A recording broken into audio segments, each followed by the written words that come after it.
Hello everybody, this is Fernando. Alright, we have part 3 of my Godzilla movie review. And with the previous two parts, I had set up the intro and then I talked about all the great, good stuff associated within the film. Here, I will now talk about the bad things within the film, the stuff I did not like again. And again, I go through the information on here and with the fact that, and I'll use that James Cameron analogy again, even though I'm a huge fan of Godzilla and all the world associated with Godzilla, I still have the right to give a honest critique associated with this film. So I'm not biased towards it. I'm just giving my honest feedback, because at the end of the day, it just helps create a better experience afterward, hopefully, on there. So some of the bad things, some of the stuff I didn't like within the film, you all might have liked, and then some of the stuff I mentioned that was good, you all might have hated. So it'll be interesting to see, again, what kind of good discussion this will involve. But otherwise, this is the stuff. The movie was not completely great. It was good. And the reason for it, there was some flawed items, and this is what I'll talk about here.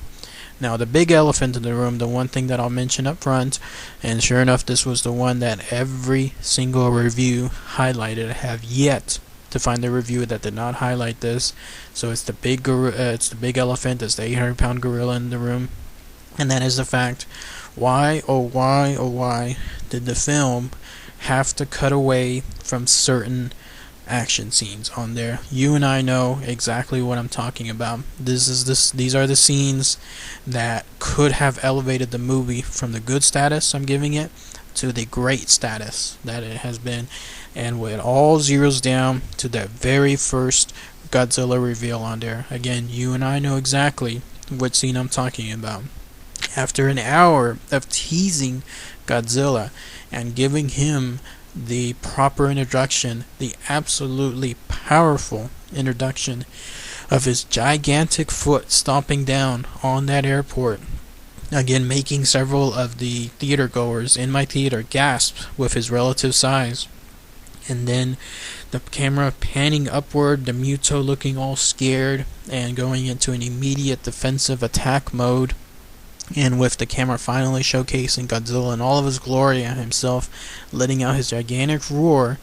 Why, oh why, oh why did it cut away to nothing? Why did it cut away to, in this case, Aaron Taylor Johnson's family, his child, his son, sleeping on the couch just like that? And with the action that we were promised with that gigantic fight between Godzilla and the winged Muto only being shown briefly on those television screens.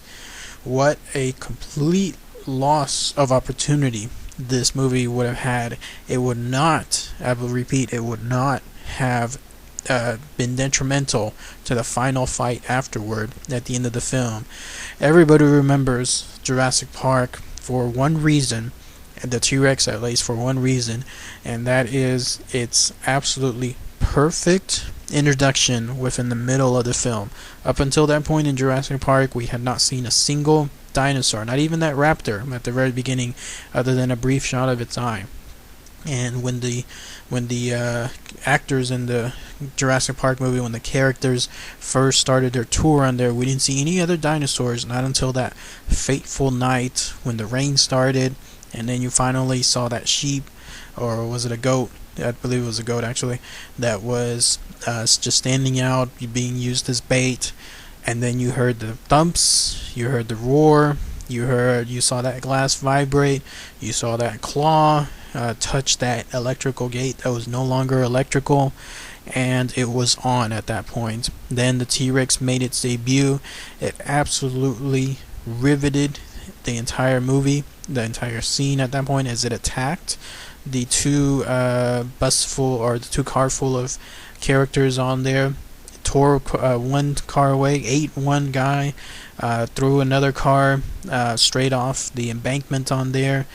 Perfect scene, introduced the T-Rex in all of its glory, and that's why it remains one of the most powerful scenes within any movie fandom of any kind at all.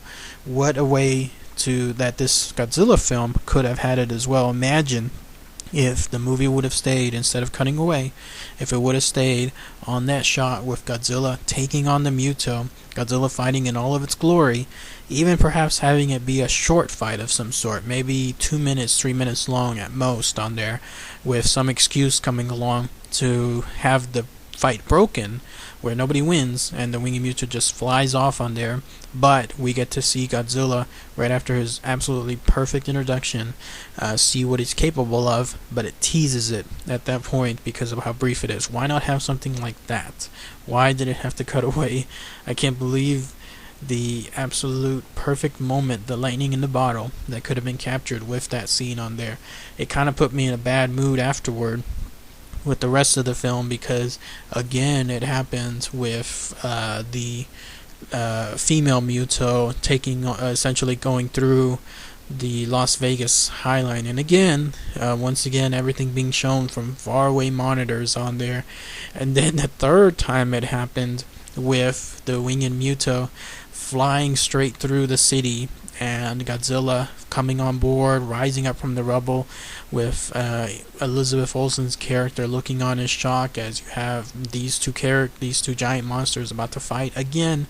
And sure enough, it cuts away with the door closing on the camera just as they are grappling with each other. I do not understand it.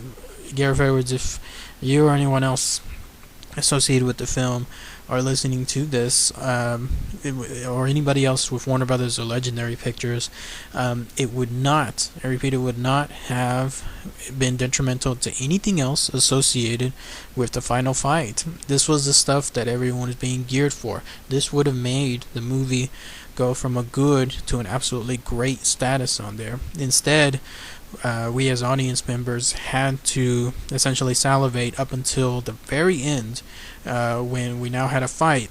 But even then, I believe that fight was very brief because it was cut away too much from the female Muto in all of her glory fighting Godzilla to whatever was going on with Aaron Taylor Johnson's character and the other men surrounding him on there. So too much cutting away. Please, Gareth, if you do this sequel and you do it as a Destroy All Monsters, please do not do this again. Do not force the camera to cut away on there. This is not Jaws, which I believe was the inspiration for all of this cutting away associated with the film. It cannot happen today. It happened with Jaws, but this is not Jaws. It cannot happen within a Godzilla film. We must have a good amount of action on there. Otherwise, this will become a popular meme where you have a big action shot about to set up and then it cuts away to the kid. So we do not want that. Please do not do that again. It did hurt the movie. I believe that it also hurt people's reactions. I do recall one of the audience members, I think they said out loud, "What?" Like when it cut away to the kid on there, on the big screen, and we didn't get to see anything associated with the fight at all. So it was a big letdown on there. So big, that's the big elephant in the room. That is the big, again, 100-pound, 800-pound gorilla within the room on there. Please don't do that again. That we do not need that within any other sequels on there. And the other item that was bad within the film was, I had previously highlighted how serious the film took itself, but I also think that it took itself way too serious. If you can understand that, it's where you want the thing to take itself seriously, but at the same time you don't want the seriousness to overwhelm you. And what I mean by that is this. And somebody pointed this out in another article that I read after I watched the movie, and I realized how right they were. Again, this movie was presented in a way where it's almost on a documentary level. As I had highlighted in one of the other videos, it was as if these were people living in the real world with just cameras following them. How would they react? And everybody reacted a little bland. And what I mean is this. You saw scenes of people playing casino. You saw scenes of people just working normally in the hospital. You saw scenes of people walking around town as if nothing was happening. In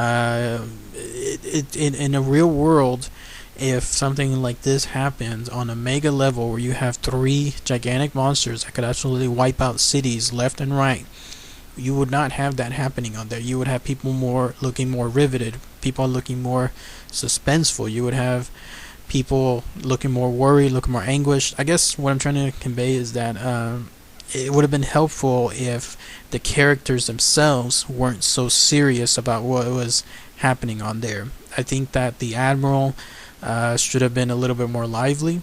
Like, instead of just calmly giving orders as if, you know, they were cutting down a tree, or as if they were starting a tank on there, just calmly reading orders on there. I think he should, like, the characters themselves should have had stuff, I guess, be more action oriented is the best way I can put it on there, because that would have instead elevated the film to a more suspenseful level, and that would have in turn made us feel the stress associated with each scene.